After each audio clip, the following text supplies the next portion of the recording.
Pay me, pay me, pay me my silver now. Pay me or go to jail. Pay me my silver now. Good morning, Bix Weir, roadroo.com with your morning horn of Z's, your sip of chaga, extra chaga coffee. I'm sick. I have a cold coming on. It's interesting because last time I had a cold was right before the sickness came around for everybody. That sickness, like, you still can't talk about it on YouTube. But usually before big events happen, I get sick so that my immune system, I got all the antibodies to fight the fight. That's what I figure. That's what I figure it is. So I will struggle through this weekend and then hopefully be back in fighting action on Monday. As you can tell, the rigging of the system is still happening. I think they're going to put the price of silver at minus $40 like they did with oil? They can. Will they? It's a little too obvious. Of course, you can't buy silver at that, just like you couldn't buy oil at minus $40. But because these markets are completely rigged and totally have nothing to do with the underlying asset, they can put it anywhere they want. I wouldn't be surprised to see them put the price of silver under $10. They seem to like that number, and of course you won't be able to buy any silver at that. The premiums will spike as they always do. But hey, if you can get silver now, obviously buy it.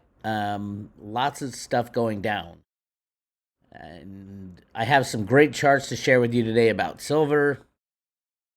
Yesterday I posted on the Road to YouTube channel a discussion I had about silver when we were in Salt Lake City.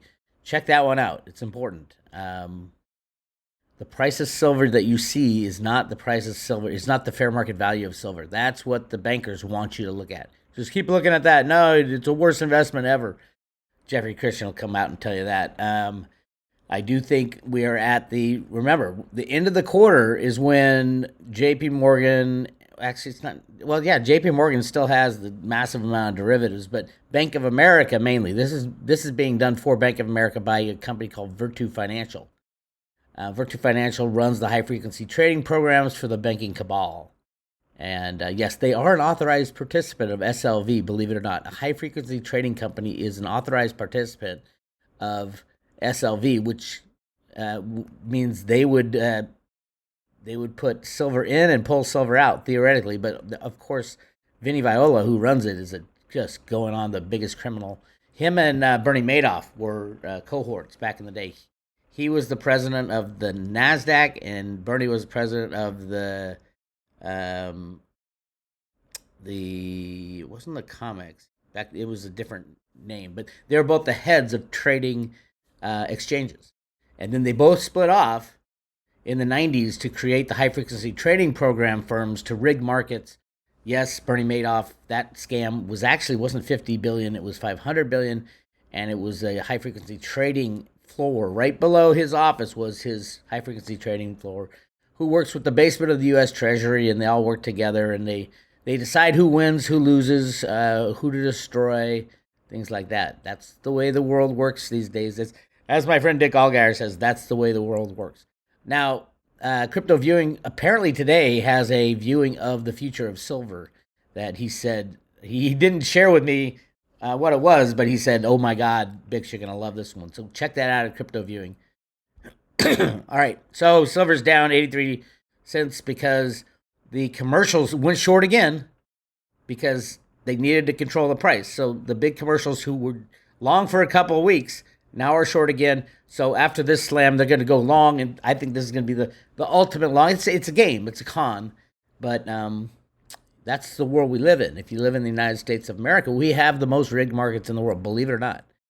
In other areas of the world where they have exchanges and markets where the fraud is known, nobody participates in those. It's the hiding of the rigging, which makes ours the most. We have the strong. Who was it? We have the strongest economy in the world. We have the strongest regulations in the world. We have the strongest markets in the world. We have the most rigged.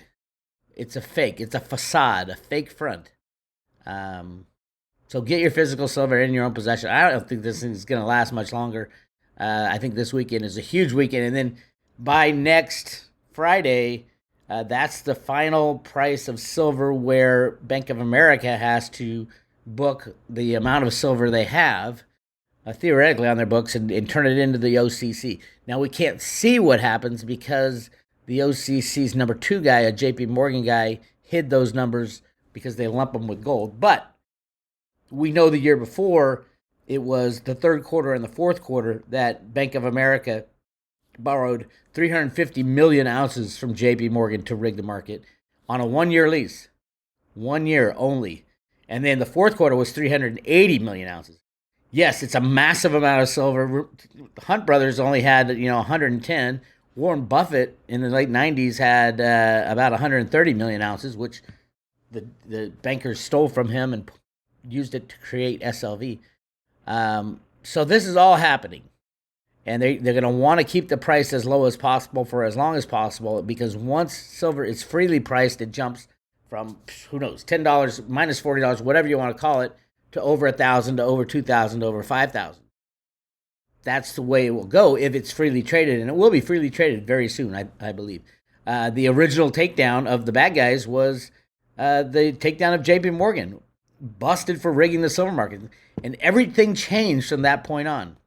From 2020, it was the end of 2019 when they nailed JP Morgan, and then Biden and his crowd got in, and then things changed.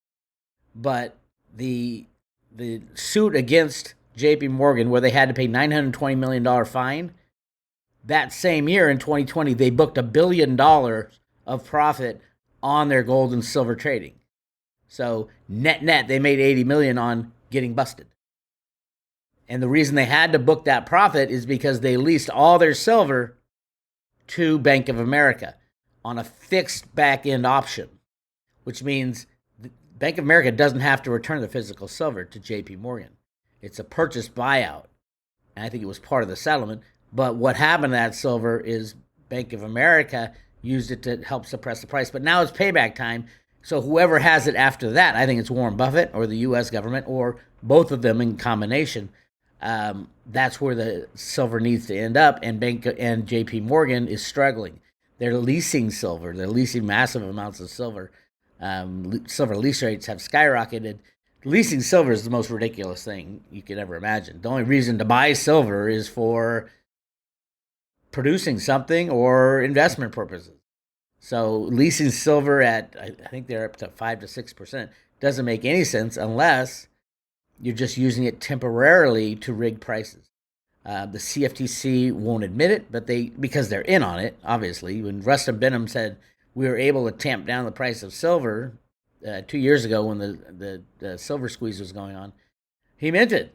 We was him and the banksters, along with Virtu Financial, Bank of America, JP Morgan, were able to rig the market to get the price of silver down because it almost hit $30. Oh my God. And we all know once it hits 50, it's good night. They shut down all the markets, all the exchanges, even the banks will probably get shut down. So that's where we're headed, and it's coming really fast.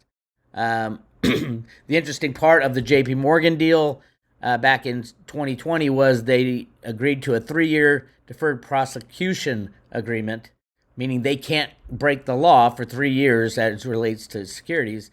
And even JP Morgan said, and when they made the announcement that they came to a resolution, it says the DPA, Deferred Prosecution Agreement, will expire after 3 years so long as the firm and its subsidiaries, JP Morgan Chase and JP Morgan Chase Securities, fully comply with their respective obligations under the DPA. And the DPA, which I read, said you cannot lie, cheat, or steal or break any of the rules related to securities. And then it said, thus, by signing this agreement, the company and the related entities agree that the statute of limitations with respect to any such prosecution that is not time-barred on the date of the signing of this agreement shall be told for the term plus 1 year. So it could go 4 years if they break the rules. If they break the rules. And then they could go full on after them again. There's no more agreement in place. We're going to sue your asses. Oh, by the way, Jamie Dimon and Blythe Masters, you were also involved in this because you were the bosses. You set it up. And then we have this. Now, this was September of 2020. And look at the date here. December of 2021, JP Morgan admits to widespread record-keeping failures and agrees to pay $125. So they broke the DPA. As described in the SEC order, JP Morgan Chase admitted that from at least January 2018 through November of 2020, so 2 months after they signed the DPA, its employees often communicated about securities business matters on their personal devices using text messages, WhatsApp, and personal email accounts. None of these records were preserved by the firm as required by the federal securities laws. JP Morgan Chase further admitted that these failures were firm-wide and that the practices were not hidden within the firm. Indeed, supervisors, including managing directors and other senior supervisors, the very people responsible for implementing and ensuring compliance with JPM's policies and procedures, used their personal devices to communicate about the firm's securities business. That is fraud. That broke the DPA. JP Morgan, Blythe Masters, Jamie Dimon are completely exposed. When will the DOJ go after them? Well, at least before the end of the agreement, which is 3 years plus 1 now. So we will see what happens. And then, of course, the JP Morgan traders that got busted. Oh, by the way, if you invested in silver, you don't get any of this money. The $920 million, you get nothing. You get nothing and you like it and you shut up about it. So says the SEC and the DOJ and JP Morgan offices. Why? Because you have to be, if you trade it on the COMEX, then you can file to get some compensation, I think, from the either the Justice Department or the SEC. But because the COMEX is the only exchange on the planet that determines the price, everybody else is screwed. That's why JP Morgan agreed to it. That's why no one can sue them. No one can sue them also. They can go after the compensation that they already paid. You go through the SEC to get that.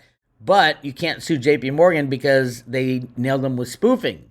And you'll have to prove that they're spoofing trades that never actually happened, caused you irreparable harm, which is a much harder lawsuit versus other types of market manipulation. That's the only reason they agreed to it, by the way. So we have the ongoing fight. It's ridiculous. It's crazy. But we have absolutely silver running away from the inventories of the big stockpiles.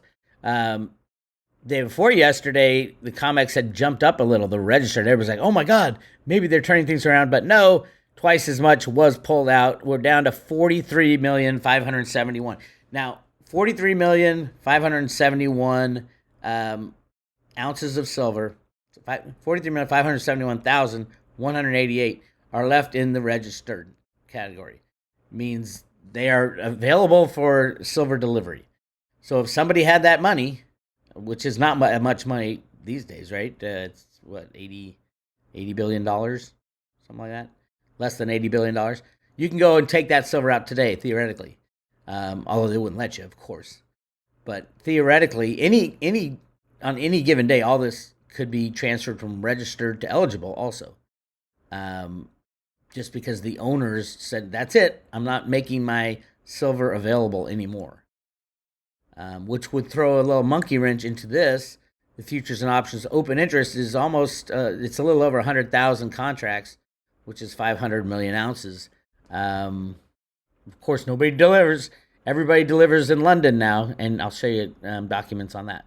Anyway, great charts. Gold RS has some great charts. Here is silver open interest. Here is the JP Morgan settlement time frame, and all of a sudden, the world changed. This is massive, unfettered manipulation before 2020, and now look at it. It's almost going to zero, showing that this is open interest on the COMEX. The COMEX is about to shut down, is my take. And look at the volumes are going down to nothing. This was a big deal what happened with JP Morgan. It signified the end of silver market manipulation. Now, of course, it went up to $30. Everybody's saying, oh, the witch is dead. We're going to buy silver. Be careful. There's many operatives in the silver manipulation run out of the Fed, New York, the Fed, the Treasury. The U.S. Treasury has a trading floor in the basement, and the bullion banks. They rig it, and let's not leave out the regulators. the SEC and the CFTC. 100% in on it. 100%. And they're trying to do that to cryptos too. So be careful what we agree to in cryptocurrency. Here's the COMEX warehouse inventory deliveries. Look at the deliveries are just going down to nothing on the COMEX. But that's the open interest. Deliveries, see what happened in 2000? Massive deliveries. What is that? That's the leased silver by JP Morgan giving over their hoard of silver that they accumulated over 10 years by rigging the market to Bank of America, who leased it from them with a fix back in. Massive amounts. Check all that silver that has gone over to, I think ultimately to Warren Buffett, but through Bank of America. And Buffett knows if he tried to stand for delivery on the COMEX or the LBMA, they would take him out like they did the first time. All the reasons Buffett said he got into silver in the late 90s, especially the demand-supply deficit, that they're all true today too. And back in the 1990s, Buffett invested 2%, only 2% of Berkshire Hathaway's funds in silver. 2% today is over 1 billion ounces of silver because Berkshire Hathaway is so much bigger. So he can easily justify, I think he did. And I think the way he did it is through structured deals through Bank of America. That's why he threw everything into the Bank of America 2 years ago, same time frame, got out of most of the other banks and just put everything into Bank of America because he was doing structured leased silver deals so he can get physical silver at the end of the day. And I do believe he's turning it over to the U.S. Treasury. Ventures Gibson said they're massively increasing the production capacity of Silver Eagles, and yet they're giving almost none to the U.S. public. That's why you see $12 Silver Eagle premiums. Here we have the LBMA. The COMEX. This is the COMEX warehouse stocks, as you can see, 43. But this is the real interesting one right here. COMEX Depository Warehouse Silver Stocks. This is the actual warehouse. What's going on? They were up at the beginning. It went down initially, and then it just shot up when the lease of the JP Morgan silver to Bank of America happened. Bank of America kept it in there to show, we have plenty of silver. And then it's the deliveries. These are all short-term leases, one-year leases. That's when the deliveries had to happen. All this silver came out. So we're looking at 80 million ounces coming out in the past since January of 2001. 80 million came out. This is COMEX silver stockpile. As you can see, everything's coming out. This is registered. Look how big the registered was for a while. 150 million, and now it's only at 43, falling fast. The eligible is basically people storing their silver.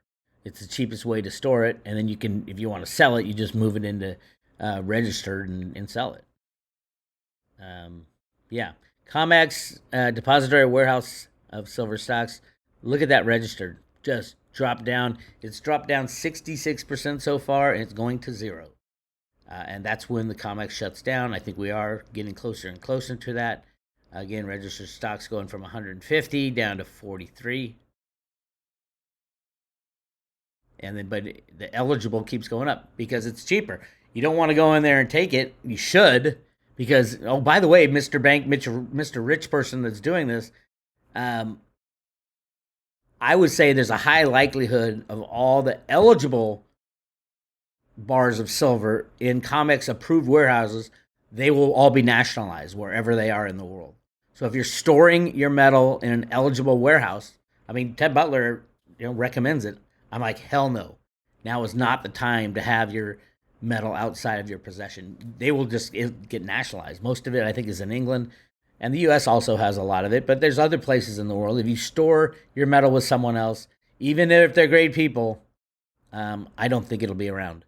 Especially if the banks crash, it won't be around. And I think we're on the brink of that. COMEX Vaulted Silver in New York. Interesting. Registered and eligible. Got, what is that? 10,000 tons. Tons to ounces. You got to do the math. But it's a lot. But it's going down because people are moving it out. Thinking, just think about what Jamie Dimon and Blythe Masters learned from the GATA folks and myself. and Ted Butler and Chris Duane, people over the years who have been screaming, get your silver in your own possession. Blythe Masters learned real fast. That's why they rigged the price lower with the derivatives, and then they literally filled up their warehouses with the physical. These are the smartest people in the world, supposedly, when it comes to commodities and derivatives. Blythe is currently at Credit Suisse trying to get them out of their current derivative problem. She should be preparing for jail, if you ask me. But hey, that's where she is. She's trying to save the system in Europe. Good luck with that, Blythe. Thumbs up. Good luck. And then you look at the LBMA transfers. This is the insanity.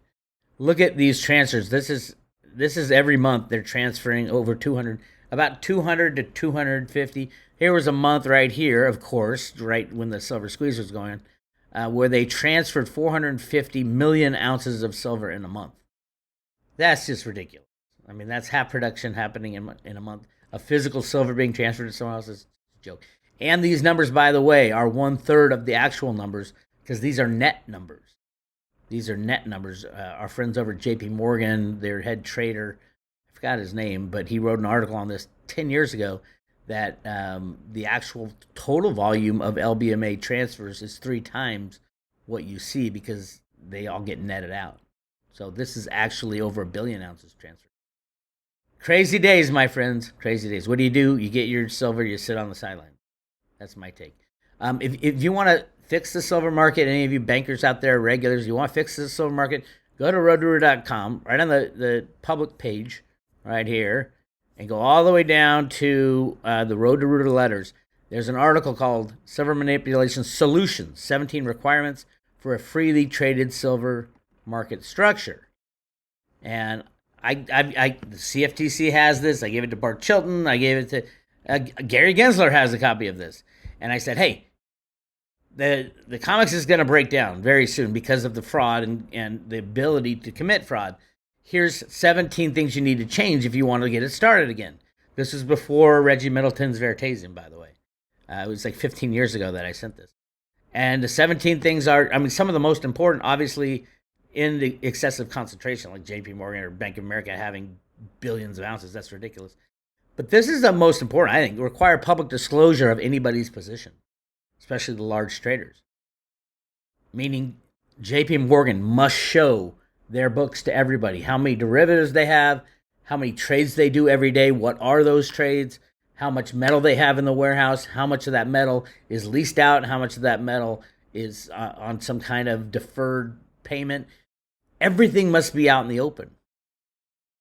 Of course, they decided not to implement any of these, but these suggestions are after the crash. If you want to start up a market again that has no faith in you or the construct of what you're doing, if you do these things, people will come back. Verify and certify metal backing. If it's a true hedge, you also have to tell people, are these true hedges or are these fake hedges? Physical reconciliation audit. We don't know how many of these 1,000-ounce bars are really silver.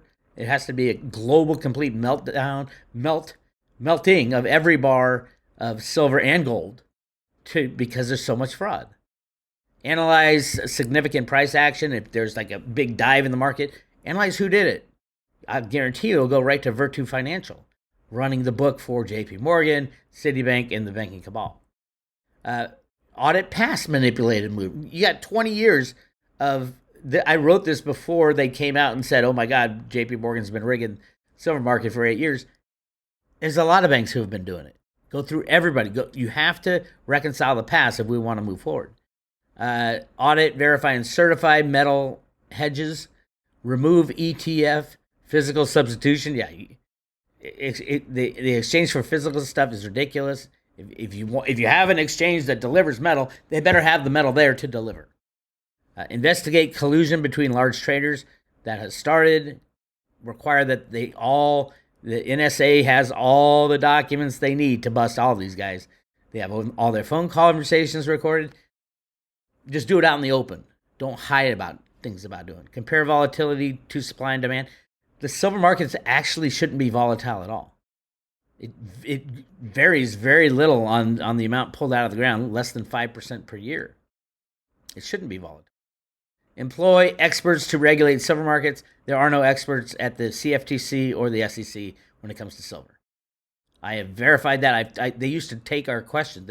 I used to call a couple of these guys and say, "What the hell?" I got some articles at Road to Ruta, and they know nothing. They know nothing about silver. Engage outside experts. Ted Butler could have fixed this problem 20, 40, 50 years ago, 45 years ago. He's been doing this for 45 years. It's crazy. Control gold, silver deliveries. Or derivatives. There should be no derivatives traded ever. Well, not ever again, for at least 10 years. A 10-year ban on derivatives when this shit falls apart. Ban high-frequency trading. That should be obvious. Daily volume limits and public disclosure. Every trade must be open. We need to know that JP Morgan is trading 1 billion ounces of silver in a matter of 30 minutes. That is something that everybody needs to know. And then regulators should go to them and say, why did you do that? If you're selling your metal, if you want to sell 1 billion ounces of silver, not manipulate the market, if you want to get top dollar, why did you just dump 1 billion ounces of silver on the market in a matter of minutes? And then CFTC employment restrictions, the revolving door is ridiculous. So, yep, that's my 17. They're great, 17 great things. And the CFTC said, no, you crazy, we can't do this. They're not going to have a choice. Well, they might use Veritasm, Reggie Middleton's technology. But they're not going to have a choice because no one, after everybody loses everything, they're going to be ones being blamed. And this is a way to get your credibility back. But the CFTC people, I think they'll just walk away. If the jig is up, the jig is up. We'll see what happens. Anyway, that's it for me today. I'm going to get over my cold this weekend. Join the private road at Road to Ruta. We got all this information, tons of it. The Jenny Moonstone readings, all the stuff I can't say on YouTube, we release there. And if you join, it's a 1-year subscription or renew. We're going to give away, at least for now, one silver Ruta coin, the Ruta Lives coin, hand-painted. Coolest coin ever. I'll show you a little video of it. Now's the time, though. I think this coin will pay for a subscription many times over. This is Bix Weir. I'll talk to you later.